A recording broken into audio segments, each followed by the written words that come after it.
미국이 동맹국을 이렇게 대우한다고? 사우디 왕세자의 분노가 백악관을 뒤흔들었습니다. 전하, 긴급 상황입니다. 미국이 우리 사막에서 피를 흘린 진정한 친구들을 모욕했습니다. 사우디의 칼리드 왕자는 트럼프 대통령에게 초유의 에너지 최후 통첩을 던졌고 그 결과는 상상 이상이었습니다. 미국을 다시 위대하게 만들겠다던 구호는 사우디의 검은 황금 앞에 무력화되었고 트럼프가 마침내 무릎 꿇었습니다. 사우디는 왜 한국을 위해 미국과 전면전을 벌였을까요? 그 답은 50년 전 섭씨 52도 사막에 숨어 있었습니다. 지금부터 그 충격적인 72시간의 기록을 공개합니다. 저는 아델 알라시드입니다. 사우디 국부펀드에서 30년간 일해온 투자 전문가죠. 그날 새벽 저는 리야드 사무실에서 미국 CNN 속보를 보고 있었습니다. 조지아주 배터리 공장 건설 현장에서 한국인 불법 체류자 300명 집단 체포. 화면 속 장면은 충격 그 자체였습니다. 한국 엔지니어들이 손목에 수갑을 찬 채 줄줄이 연결된 쇠사슬에 묶여 끌려가고 있었어요. 마치 노예 시대를 보는 것 같았습니다. 그 순간 제 머릿속에 번쩍 스친 기억이 있었습니다. 돌아가신 아버지가 늘 하시던 말씀이었죠. 아델, 한국인들을 절대 잊지 마라. 그들은 우리가 가장 어려웠을 때 사막에서 피를 흘려준 진정한 친구들이다. 저는 즉시 전화기를 들었습니다. 칼리드 왕자의 직통번호였죠. 전화, 긴급 상황입니다. 미국이 한국 기술자들을 범죄자처럼 체포했습니다. 무슨 일인가? 아델?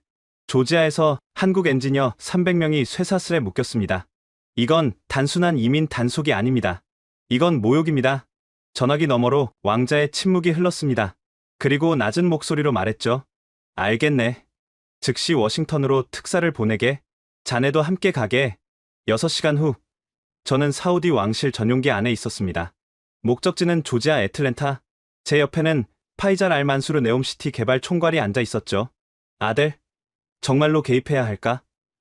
미국이 가만히 있지 않을 텐데. 파이잘, 당신도 알잖습니까?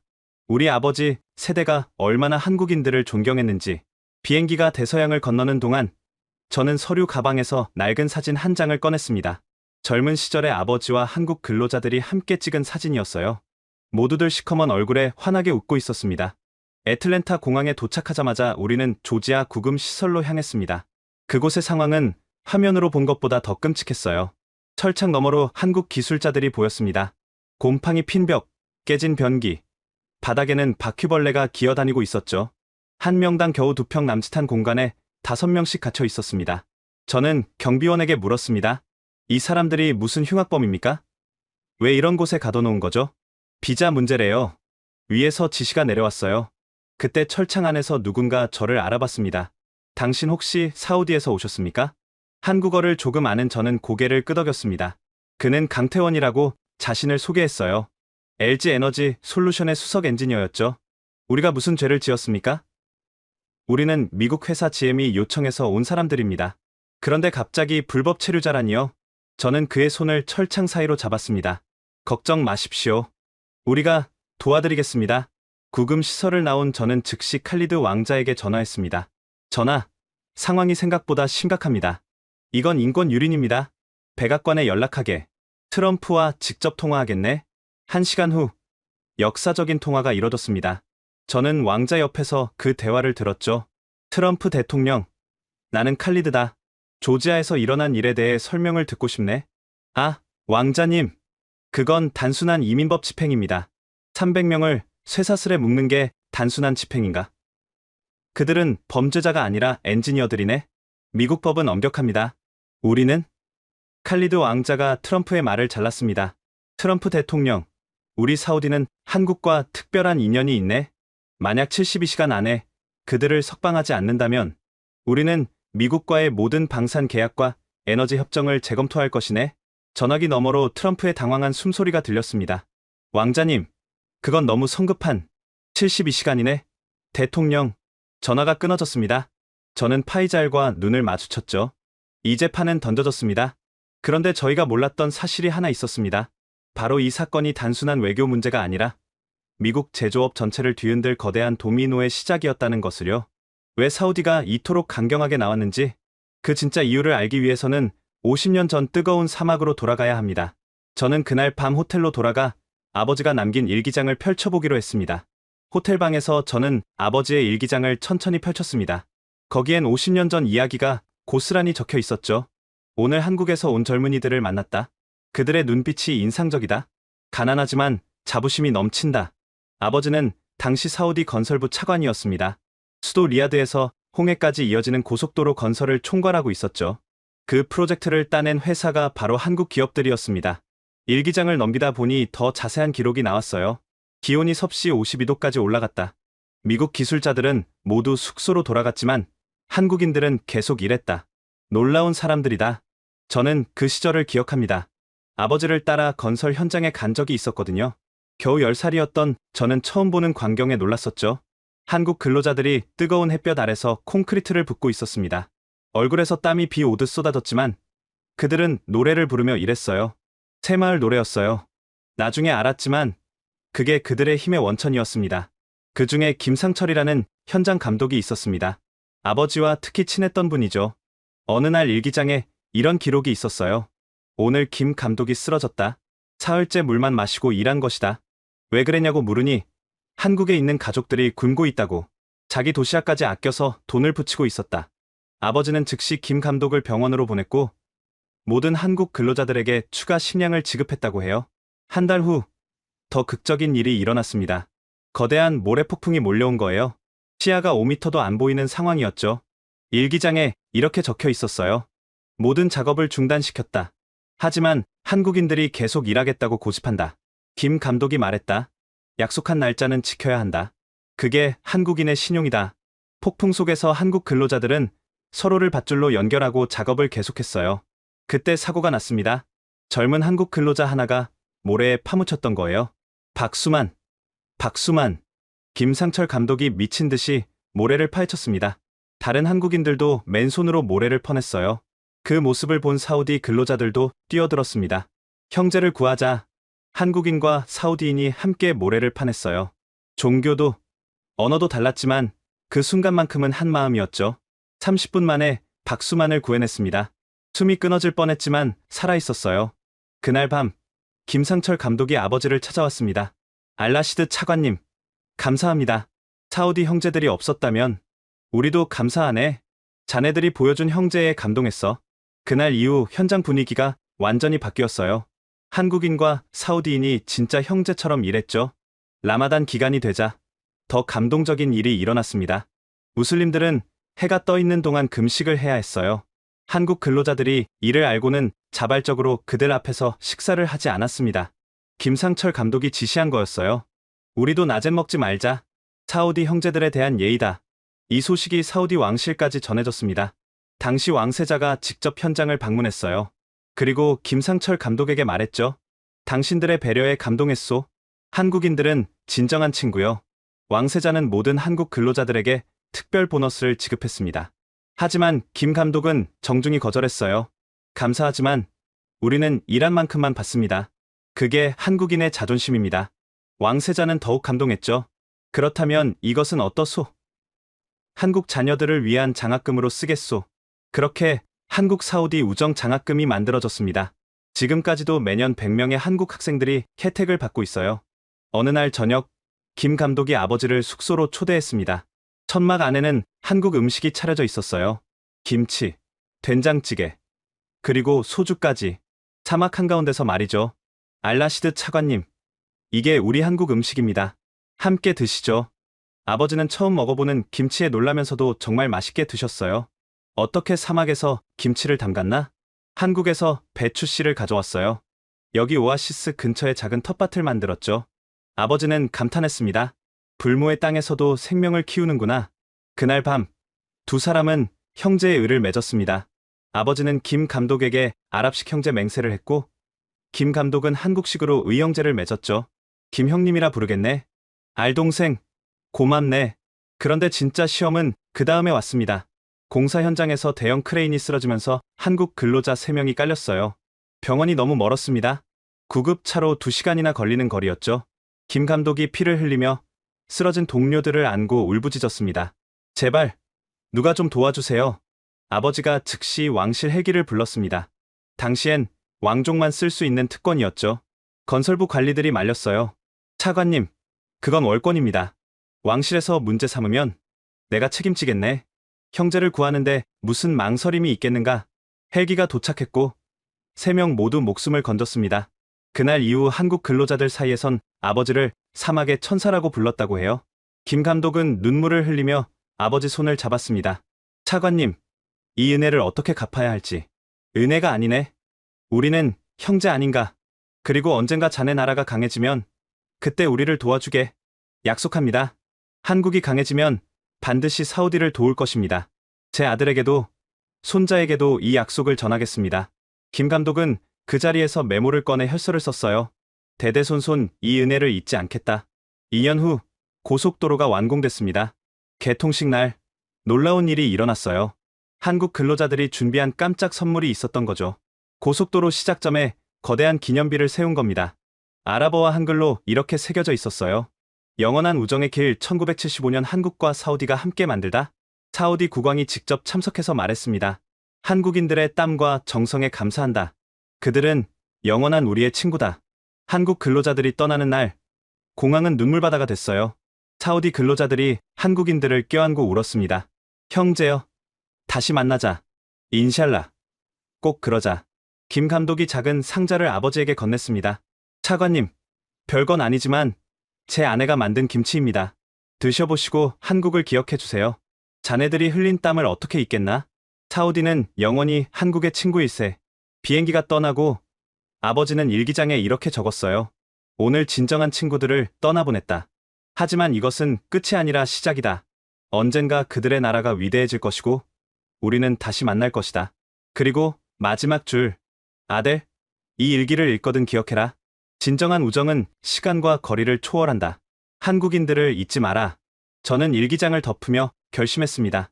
50년 전 아버지와 김 감독이 나눈 약속을 지킬 때가 왔다고. 지금 칼리드 왕자가 미국에 던진 72시간의 최후 통첩도 바로 그 약속의 연장선이었습니다. 일기장을 읽고 난 다음날 아침, 72시간의 카운트다운이 본격적으로 시작됐습니다. 첫 24시간, 백악관은 침묵했어요. 국토안보부 브래드 윌킨슨 특별수사관은 기자들 앞에서 당당하게 말했죠. 이것은 미국법 집행의 문제입니다. 어떤 외국도 간섭할 수 없습니다. 저는 리야드로 돌아와 칼리드 왕자를 만났습니다. 왕자의 표정은 차가웠어요.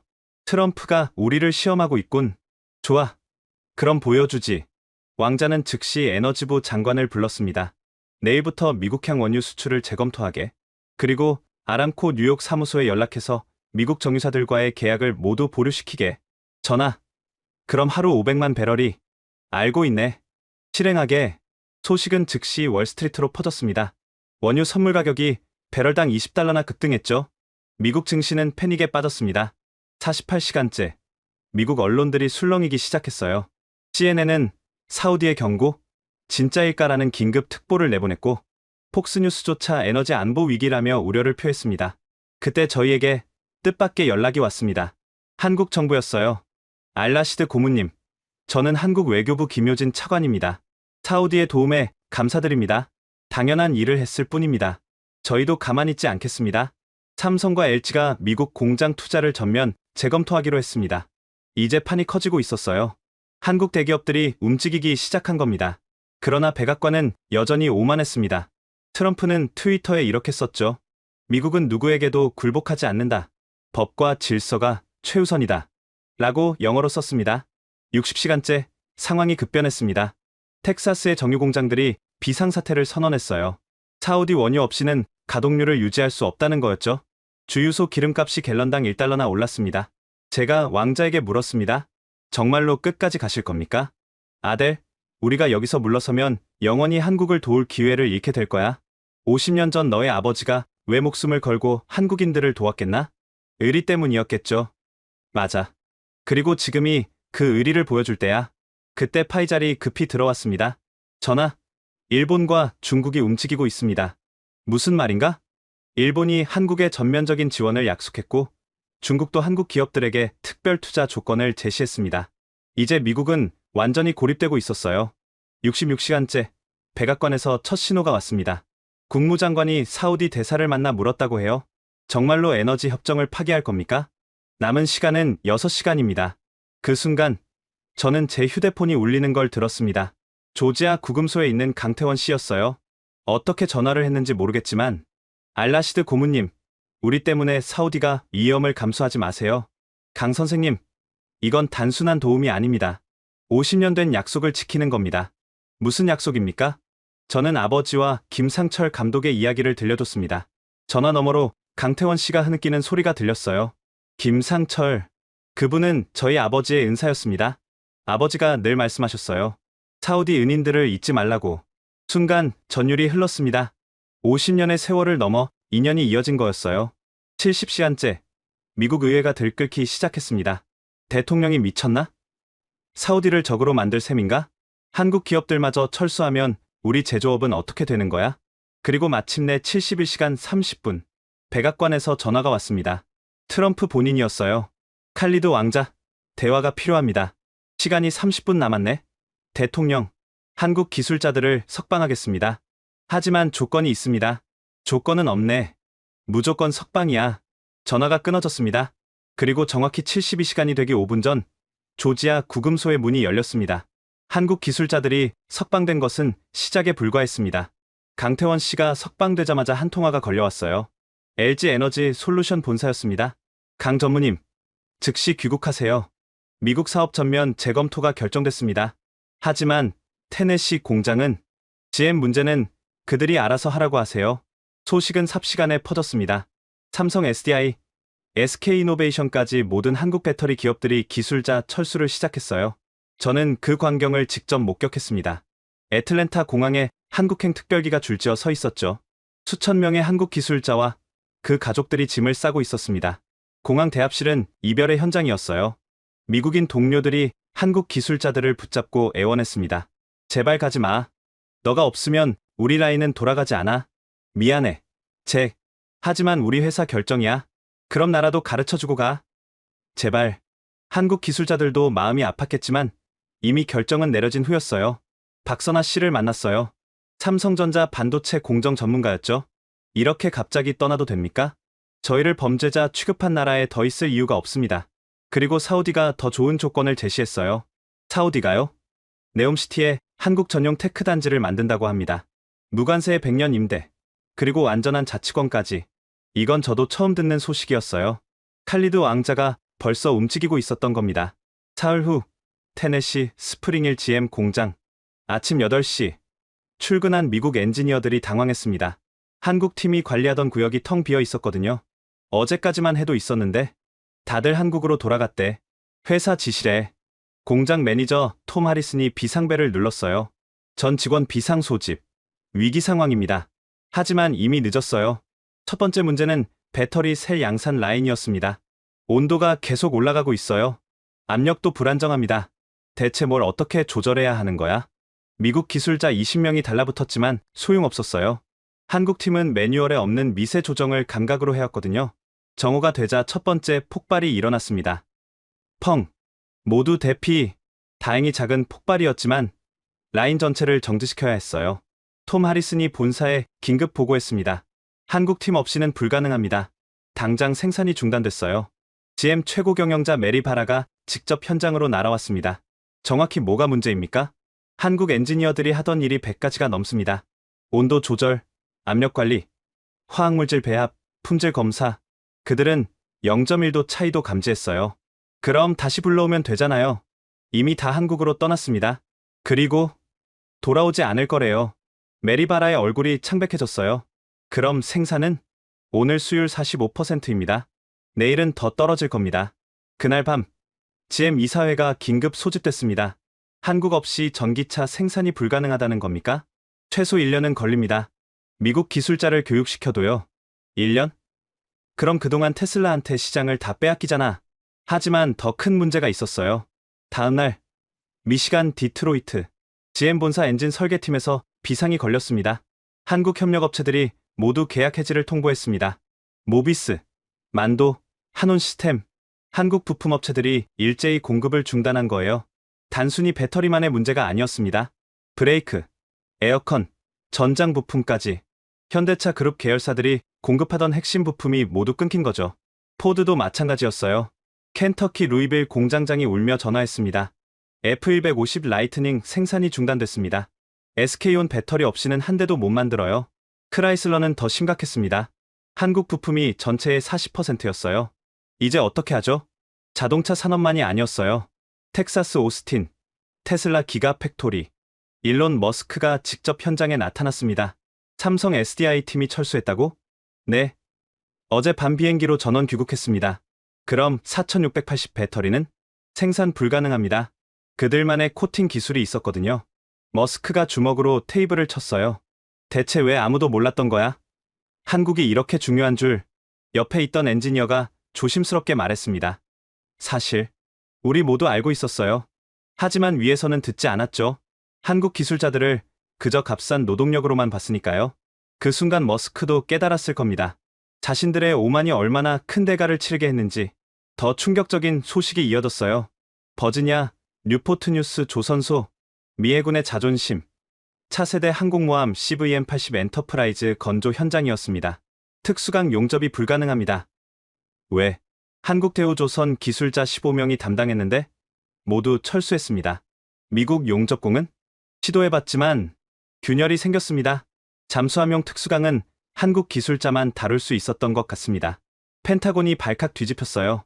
국방장관이 긴급 브리핑을 요청했습니다. 항공모함 건조가 중단됐다는 게 사실입니까? 최소 1년은 지연될 것 같습니다.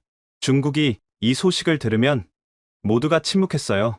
미국 해군력의 상징인 항공모함 건조가 한국 기술자 15명 때문에 멈췄다는 건 국가 안보의 치명적 약점이었으니까요. 월스트리트는 이미 피바다였습니다. 다우존스 하루 만에 8% 폭락, 나스닥 12% 급락, S&P 500 10% 하락. 2008년 금융위기 이후 최악의 하루였어요. CNBC 앵커가 절규하듯 외쳤습니다. 한국 리스크가 현실이 됐습니다. 투자자들은 패닉입니다. 그때 더 큰 문제가 터졌어요. 실리콘밸리였습니다. 인텔 펩42 공장, 최첨단 7나노 공정 라인이었죠. 장비가 멈췄어요. 왜? 한국 장비업체 기술자들이 철수했습니다. 원격 지원도 거부하고 있어요. 반도체 장비의 핵심 부품과 소재를 공급하던 한국 기업들이 일제히 공급을 중단한 거였습니다. 애플도 비상이 걸렸어요. 아이폰 16 생산에 차질이 생겼습니다. 설마 또 한국? 디스플레이는 삼성과 LG, 메모리는 SK하이닉스. 대체제가 없습니다. 팀 쿡이 이사회에서 인정했습니다. 우리가 한국을 너무 과소평가했습니다. 그들은 단순 공급자가 아니라 핵심 파트너였어요. 구글도 마찬가지였습니다. 유튜브 서버가 위험합니다. 삼성 서버용 SSD 공급이 중단됐어요. 아마존 AWS도 같은 상황입니다. 마이크로소프트 애저도요. 클라우드 3사가 모두 한국 부품에 의존하고 있었던 거예요. 미국 전역에서 비명이 터져 나왔습니다. 오하이오 콜럼버스의 인텔 공장. 한국 없이는 반도체 생산 불가능. 엘라베마 헌츠빌의 보잉 공장. 한국 탄소섬유 없으면 항공기 제작 중단. 텍사스 휴스턴의 엑슨모빌. 한국 조선소 없이는 LNG선 확보 불가. 이제 모두가 깨달았습니다. 한국은 단순한 부품 공급자가 아니었어요. 미국 산업의 심장이었던 겁니다. 그리고 그 심장이 멈춘 지금 미국 경제 전체가 죽어가고 있었습니다. 백악관 상황실. 경제 참모들이 모두 모였어요. 표정들이 우울했습니다. 대통령님, 이대로면 대공황입니다. 제조업 전체가 마비되고 있습니다. 주가는 계속 폭락 중입니다. 트럼프는 믿을 수 없다는 표정이었어요. 한국 하나 때문에 미국이 무너진다고? 말이 되는 소리를 해. 하지만 숫자는 거짓말하지 않았습니다. 일주일 만에 미국 GDP 전망치 마이너스 5%, 실업률 전망 15% 급등, 무역적자 1조 달러 돌파 예상? 재무장관이 떨리는 목소리로 말했습니다. 대통령님, 이제 선택지가 없습니다. 한국에 무릎 꿇든가? 아니면 미국 제조업이 죽든가? 리야드 리츠칼튼 호텔. 한국 재계 총수들이 모두 모였습니다. 삼성 이사장, LG 회장, 현대차 회장, SK 회장. 한국 경제의 70%를 쥐고 있는 사람들이었죠. 칼리드 왕자가 직접 프레젠테이션을 시작했습니다. 여러분, 네옴시티는 단순한 도시가 아닙니다. 인류의 미래를 만드는 실험장입니다. 그리고 그 중심에 한국을 모시고 싶습니다. 화면에 네옴시티 조감도가 떴어요. 홍해와 접한 사막에 펼쳐질 1000평방킬로미터의 한국 특구. 이곳은 한국 영토나 다름없을 겁니다. 독자적인 법률, 독자적인 행정, 심지어 한국어를 공용어로 쓸 수 있습니다.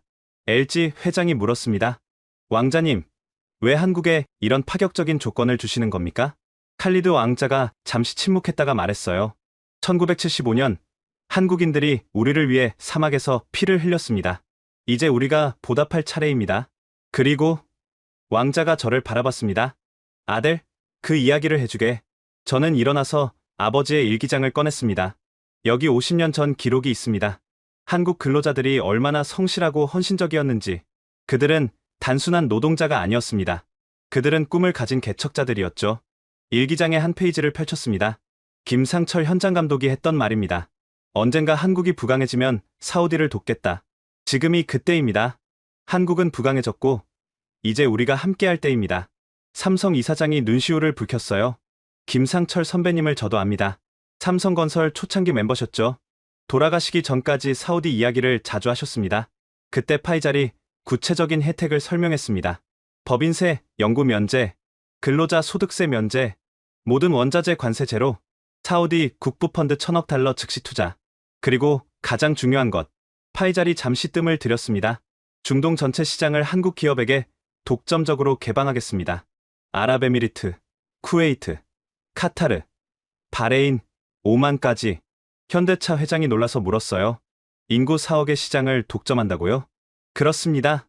자동차, 전자제품, 배터리, 반도체, 모든 분야에서 한국을 최우선 파트너로 하겠습니다. SK 회장이 계산기를 두드렸습니다. 연간 시장 규모가 5천억 달러는 되겠네요. 그 이상입니다. 그리고 이건 시작일 뿐입니다. 칼리드 왕자가 다시 말을 이었어요. 미국이 여러분을 범죄자 취급했습니다. 하지만 우리는 여러분을 왕족처럼 모시겠습니다. 이게 사우디의 약속입니다. 그때 저에게 전화가 왔어요. 강태원 씨였습니다. 알라시드 고문님, 저희가 네옴시티 제안을 받았습니다. 정말 이게 가능한 일입니까? 강 선생님, 이건 단순한 사업이 아닙니다. 50년을 이어온 우정의 결실입니다. 저희 아버지가 살아계셨다면 정말 기뻐하셨을 거예요. 통화를 끊고 나니 한국 총수들이 결정을 내린 것 같았어요. 삼성 이사장이 먼저 입을 열었습니다. 네옴시티에 반도체 공장을 짓겠습니다. 최첨단 3나노 공정 라인을요. LG 회장도 따라왔어요. 배터리 기가팩토리 3개를 건설하겠습니다. 현대차는 수소차 공장, SK는 정유화학 단지를 약속했죠. 총 투자 규모 3천억 달러. 한국 역사상 최대의 해외 투자였습니다. 소식은 즉시 전 세계로 퍼졌어요. 블룸버그는 한국 사우디 동맹, 미국 패권의 도전이라는 제목을 뽑았고, 파이낸셜 타임스는 21세기 실크로드의 탄생이라고 보도했습니다. 백악관은 충격에 빠졌을 겁니다. 한국을 잃는 것도 문제지만 그들이 사우디와 손잡는 건 악몽이었으니까요. 미국 국무장관이 급히 리야드로 날아왔어요. 왕자님, 이건 너무 성급한 결정입니다. 한미동맹을 생각해 주십시오. 칼리드 왕자가 차갑게 대답했죠. 동맹? 동맹국 국민을 쇠사슬에 묶는 게 미국식 동맹입니까? 그건 실수였습니다. 사과하겠습니다. 사과는 한국에 하세요. 그리고 이미 늦었습니다. 백악관 상황실. 트럼프는 믿을 수 없다는 표정으로 보고서를 보고 있었습니다. 정말로 한국이 사우디와 3천억 달러 계약을 했단 말인가? 그렇습니다. 대통령님. 그리고 중국도 2천억, 일본도 1,000억 달러 투자를 약속했습니다. 그럼 미국은? 한국 기업들이 모든 신규 투자를 중단했습니다. 트럼프의 얼굴이 창백해졌어요. 그때 경제수석 보좌관이 아이패드를 들고 뛰어 들어왔습니다. 대통령님, 실시간 상황입니다. 다우존스가 장중 10% 폭락했습니다. 서킷 브레이커가 발동됐어요. 화면에는 빨간색 숫자들이 폭포수처럼 떨어지고 있었습니다. 그때 또 다른 악재가 날아왔습니다. 미시간 주지사의 긴급 전화였죠. 대통령님, 디트로이트가 죽어가고 있습니다. GM, 포드, 크라이슬러 모두 생산 중단 위기입니다. 한국 부품 때문에? 부품도 부품이지만 기술 지원이 끊겼습니다. 한국 엔지니어들이 없으면 신차 개발이 불가능해요. 트럼프는 주먹으로 테이블을 쳤습니다. 이럴 수는 없어. 미국이 한국 따위에게. 국무장관이 조심스럽게 말했어요. 대통령님, 따위라는 표현은 한국은 이제 G7 국가이고 기술 강국입니다. 그래도 미국이 더 강하잖아. 군사력은 그렇습니다. 하지만 기술력은. 재무장관이 끼어들었습니다. 대통령님, 골드만삭스가 방금 보고서를 냈습니다. 한국 없이 미국 제조업은 20년 후퇴한다고요. 바로 그때 부통령이 문을 열고 들어왔습니다. 대통령님, 의회가 난리입니다. 공화당 의원들까지 대통령 탄핵을 거론하고 있어요. 뭐라고? 탄핵. 미국 경제를 파탄냈다는 이유로요. 트럼프의 손이 떨리기 시작했어요. 그날 밤, 백악관 집무실. 트럼프는 홀로 앉아 있었습니다. 책상 위에는 사진 한 장이 놓여 있었어요. 젊은 시절 아버지와 함께 찍은 사진이었죠. 아버지, 저는 미국을 다시 위대하게 만들고 싶었습니다. 하지만 그때 문을 두드리는 소리가 났어요.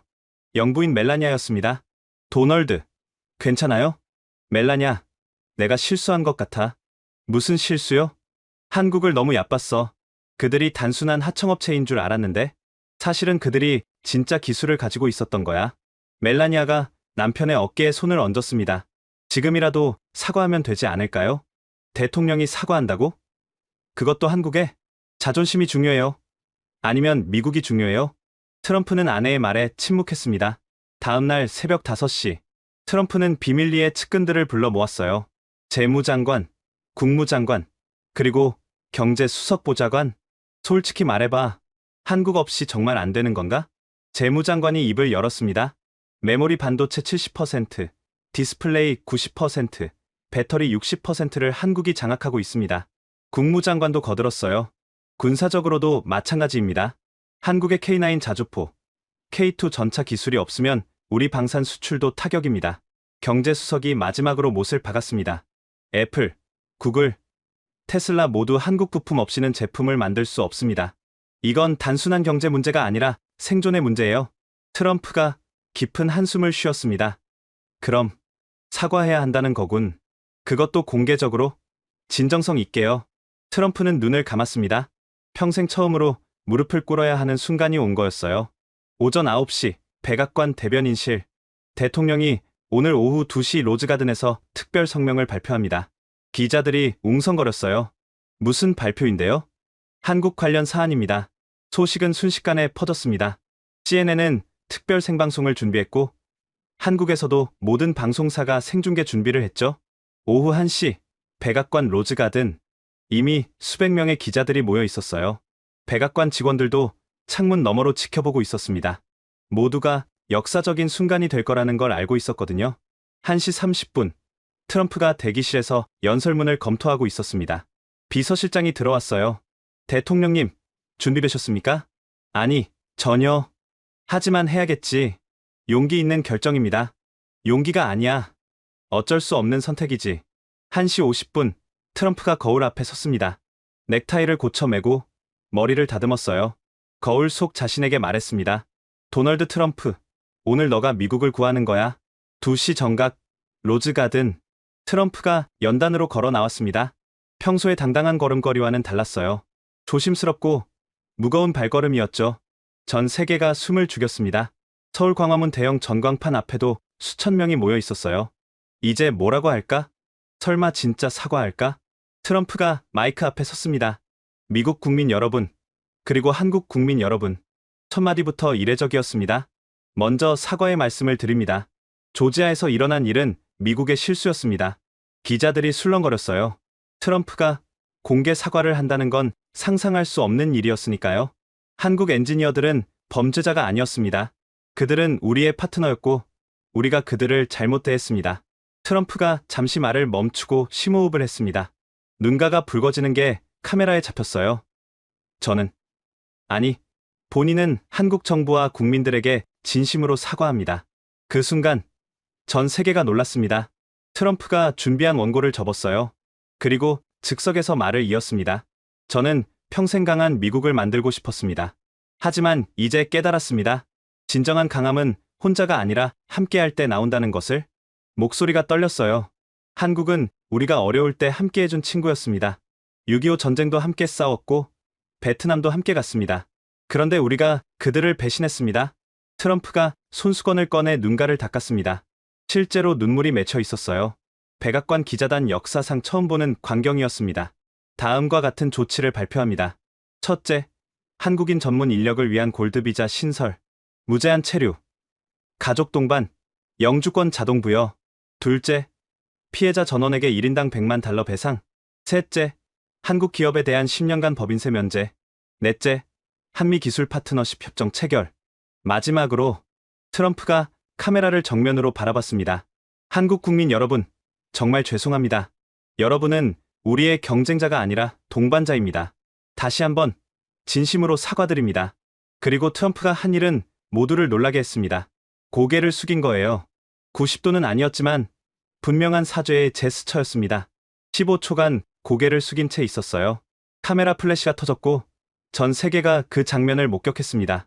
서울 광화문 전광판을 보던 시민들이 조용해졌어요. 와, 진짜 사과했네. 트럼프가 고개를 숙이다니. 한 노인이 눈물을 닦으며 말했습니다. 50년 만이야. 미국이 우리한테 이렇게 나온 건 백악관 로즈가든. 트럼프가 연단을 떠나려는데 한 기자가 소리쳤습니다. 대통령님, 후회하지 않으십니까? 트럼프가 돌아봤어요. 후회요? 네, 합니다. 한국을 더 일찍 인정하지 못한 걸 후회합니다. 그리고 퇴장했습니다. 백악관 안. 트럼프가 집무실로 들어오자 참모들이 기다리고 있었어요. 잘하셨습니다. 대통령님, 미국을 구하셨어요. 하지만 트럼프는 지친 표정으로 의자에 앉았습니다. 이게 끝이 아니야. 이제 시작이지. 한국이 우리 사과를 받아줄지도 모르잖아. 그때 전화가 울렸어요. 한국 대통령이었습니다. 트럼프 대통령님, 사과를 받아들입니다. 하지만 행동으로 보여주셔야 합니다. 말만으로는 부족해요. 전화가 끊어졌습니다. 트럼프는 창밖을 바라봤어요. 미국이 다시 위대해지려면 먼저 겸손해져야 하는구나. 그날 저녁, 미국 전역의 뉴스는 트럼프의 사과로 도배됐습니다. 폭스뉴스 역사적 굴복인가? 현명한 선택인가? CNN 트럼프의 눈물, 진정성 있었다. MBC 한국 없는 미국은 불가능하다는 인정. 월스트리트는 즉각 반응했어요. 다우존스 5% 반등, 나스닥 7% 급등. 하지만 한국의 반응은 여전히 차가웠습니다. 사과는 시작일 뿐. 이제 미국이 진정성을 보여줄 차례다. 일주일 후 네옴시티 한국 특구 기공식. 홍해가 보이는 사막 한가운데 5만 명이 모였습니다. 한국 대통령이 직접 참석했고 사우디 왕세자도 함께했죠. 새벽 5시부터 사람들이 모이기 시작했어요. 가장 먼저 도착한 건 87세의 박정수 할아버지였습니다. 1975년 사우디 고속도로 건설에 참여했던 1세대 근로자였죠. 50년 만에 다시 왔구나. 할아버지는 뜨거운 사막의 모래를 한 움큼 쥐었어요. 그리고 눈물을 흘렸습니다. 그때 여기서 죽을 뻔했었지. 52도 더위에 쓰러졌는데 사우디 친구가 물을 나눠줘서 살았어. 옆에는 할아버지의 손자 박진호가 있었습니다. 삼성전자 엔지니어로 네옴시티 프로젝트에 참여하게 된 거였죠. 할아버지, 그 사우디 친구분은 어떻게 되셨어요? 모르지. 이름이 무함마드였는데 살아계실까? 그때 하얀 두루마기를 입은 노인들이 입장했습니다. 1970년대 한국 근로자들과 함께 일했던 사우디 원로들이었어요. 그중 한 노인이 박정수 할아버지를 보고 멈춰섰습니다. 혹시 박 미스터? 할아버지가 고개를 들었어요. 믿을 수 없다는 표정이었습니다. 무함마드? 정말 무함마드야? 오 알라, 정말 박이구나. 50년 만이야. 두 노인이 서로를 끌어안고 울었어요. 주변 사람들도 모두 눈시울이 붉어졌습니다. 자네 때문에 살았어, 무함마드. 그때 준 물 한 모금이 날 살렸다고. 나도 자네 덕분이야. 자네가 가르쳐준 김치 담그는 법으로 가족을 먹여 살렸어. 이런 재해가 곳곳에서 일어났습니다. 한국 측에서도 1세대 근로자 200명이 특별 초청됐어요. 사우디 정부가 전원 1등석 항공권과 최고급 호텔을 제공했죠. 김상철 감독의 아들 김영호도 왔습니다. 아버지의 유품인 낡은 안전모를 들고 있었어요. 아버지가 늘 말씀하셨어요. 사우디는 제2의 고향이라고. 그곳에 묻히고 싶다고까지 하셨죠. 칼리드 왕자가 직접 김영호에게 다가왔습니다. 김상철 선생님을 기억합니다. 제가 어렸을 때 공사 현장에서 뵀었죠. 한국 전통 연을 만들어 주셨어요. 정말입니까? 네. 그 연은 아직도 왕궁에 보관되어 있습니다. 오늘 가져왔어요. 왕자의 수행원이 조심스럽게 연을 가져왔어요. 50년이 지났지만 여전히 선명한 태극 문양이 그려져 있었습니다. 김영호가 연을 받아들고 흥겼습니다. 아버지가 만드신 연이 왕궁에 있었다니? 그때 아델 알라시드가 마이크를 잡았습니다. 여러분, 오늘은 단순한 기공식이 아닙니다. 50년 전 시작된 형제회가 완성되는 날입니다. 아델은 낡은 사진 한 장을 큰 화면에 띄웠어요. 젊은 시절의 한국 근로자들과 사우디 관리들이 함께 찍은 사진이었습니다. 모두 흙먼지를 뒤집어 쓴 채 환하게 웃고 있었죠. 이분들이 계셨기에 오늘이 있습니다. 그들은 사막에 고속도로만 만든 게 아니었어요. 미래로 가는 길을 만들었습니다. 박수가 터져 나왔어요. 그런데 더 놀라운 순간이 있었습니다. 무대 위로 젊은이들이 올라왔어요. 한국과 사우디의 20대 엔지니어들이었습니다. 한국 청년 이준혁이 마이크를 잡았어요. 저희는 할아버지 세대의 땀과 눈물을 잊지 않겠습니다. 그리고 이제 저희가 새로운 역사를 쓰겠습니다. 사우디 청년 파하드가 이어받았습니다. 우리 조부모님들이 형제가 되었듯이 우리도 형제가 되겠습니다. 함께 미래를 만들겠습니다. 두 청년이 손을 맞잡았어요. 그 순간 5만 명이 일제히 일어나 박수를 쳤습니다. 강태원 씨가 제게 다가왔어요. 알라시드 고모님, 저희 아버지가 남긴 물건이 하나 더 있습니다. 작은 통장이었어요. 1975년 사우디 근로 시절 만든 통장이었죠. 첫 월급 10만 원이 그대로 있어요. 아버지는 이걸 사우디 친구 만날 때 쓰라고 하셨죠. 함께 소주 한잔하라고요. 저는 그 통장을 보며 웃음이 나왔습니다. 50년 된 10만 원이라 이자까지 치면 꽤 될 텐데요. 돈이 중요한 게 아니죠. 마음이 중요한 거예요. 기공식이 시작됐습니다. 첫 삽을 뜨는 건 박정수 할아버지와 무함마드 할아버지가 함께 했어요. 알라의 이름으로 대한민국 만세! 두 구호가 동시에 터져 나왔습니다. 삽이 모래에 박히는 순간 놀라운 일이 일어났어요. 하늘에서 수십 대의 드론이 날아올랐습니다. 태극기와 사우디 국기를 그리며 춤을 췄죠. 그리고 마지막엔 한글과 아랍어로 이렇게 써냈습니다. 영원한 형제 1975-2025 한국 대통령이 연설을 시작했습니다. 50년 전 우리 아버지들은 가난했지만 꿈이 있었습니다. 오늘 그 꿈이 현실이 되었습니다. 사우디 왕세자도 화답했어요.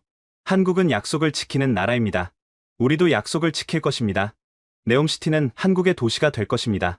그때 더 놀라운 발표가 이어졌습니다. 한국 정부가 네옴시티에 특별 지원을 약속한 거예요.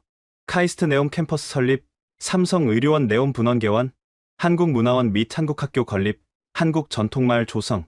사실상 한국 도시를 통째로 옮기는 수준이었죠. 삼성 이사장이 추가 발표를 했습니다. 1세대 근로자 후손들에게 전액 장학금을 지원하겠습니다. 할아버지들이 흘린 땀을 후손들의 배움으로 보답하겠습니다.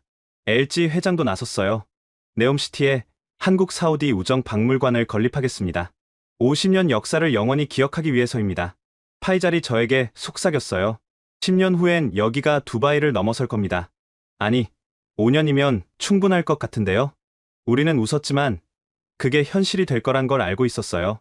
오후가 되자 건설 장비들이 도착했습니다. 현대건설, 삼성물산, 대우건설, GS건설, 한국의 모든 건설사가 총출동했어요. 그런데 장비 옆구리에 특별한 문구가 새겨져 있었습니다. 1975년 선배님들께 바칩니다. 운전석에는 젊은 기술자들이 앉아 있었어요. 그들 옆엔 1세대 근로자들이 함께 탔습니다. 50년 전 경험을 전수하기 위해서였죠. 이 바람이 불 때는 조심해야 해. 모래 폭풍이 올 징조야. 네, 할아버지. 명심하겠습니다. 해질 무렵 특별한 세레모니가 있었어요. 타임캡슐 매립식이었습니다. 1975년 근로자들의 편지, 2025년 기술자들의 다짐, 그리고 양국 어린이들의 그림을 함께 묻었어요. 50년 후인 2075년에 열어보겠습니다. 그때 우리 후손들이 더 위대한 일을 이루었기를 바랍니다. 캡슐을 묻는 순간 박정수 할아버지가 손자의 손을 잡았습니다. 진호야, 너가 늙어서 여기 다시 와라. 그리고 이 캡슐을 열어라. 네, 할아버지. 약속할게요. 그날 밤 성대한 만찬이 열렸습니다. 한국 음식과 아랍 음식이 함께 차려졌어요. 50년 전 그랬던 것처럼 김치와 쿰스, 불고기와 케밥, 소주와 아랍차가 한 상에 올랐죠. 강태원 씨가 제게 소주잔을 건넸습니다. 고모님, 한국말로 건배사가 있습니다. 위하여, 위하여. 모두가 잔을 들었어요. 한국인도, 사우디인도, 그리고 지켜보던 미국 기자들도. CNN 기자가 생중계로 전했습니다. 역사적인 순간입니다. 50년 전 사막에서 시작된 우정이 오늘 거대한 동맹으로 완성됐습니다. 백악관에서도 이 광경을 지켜보고 있었을 거예요. 트럼프는 아마 후회했겠죠. 한국을 적으로 만든 것을. 그런데 가장 감동적인 순간은 마지막에 있었습니다. 불꽃놀이가 시작됐어요. 하늘의 태극 문양과 초승달이 동시에 그려졌습니다. 그리고 마지막엔 거대한 글씨가 떴어요.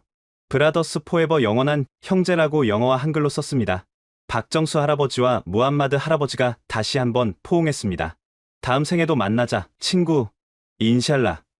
꼭 그러세. 그 순간 5만 명이 모두 눈물을 흘렸어요. 저는 아버지 사진을 하늘에 들어 보였습니다. 아버지, 보고 계십니까? 당신의 약속이 이렇게 큰 기적을 만들었습니다.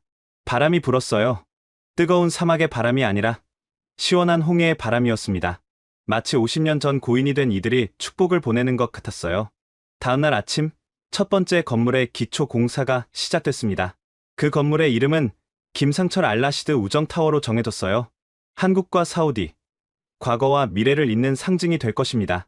워싱턴 국무부 회의실, 한국 외교부 김효진 차관이 중앙에 앉았고 미국 측은 국무장관을 비롯해 10명이나 둘러앉았습니다. 입장이 완전히 역전된 거였어요. 한국의 조건을 들어보겠습니다. 김 차관이 서류를 펼쳤어요. 첫째, 조지아 사태 피해자 전원에 대한 공식 사과와 배상. 이미 약속하셨죠? 네, 그렇습니다.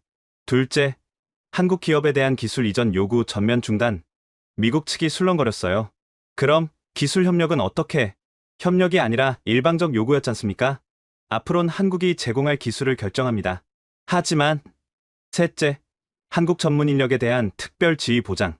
외교관에 준하는 면책 특권을 요구합니다. 이건 파격적인 요구였어요. 사실상 치외법권을 달라는 거였으니까. 그건 너무 과도한. 김 차관이 손을 들어 말을 막았습니다. 과도하다고요? 여러분이 우리 국민을 쇠사슬에 묶었습니다. 이 정도는 최소한의 요구입니다.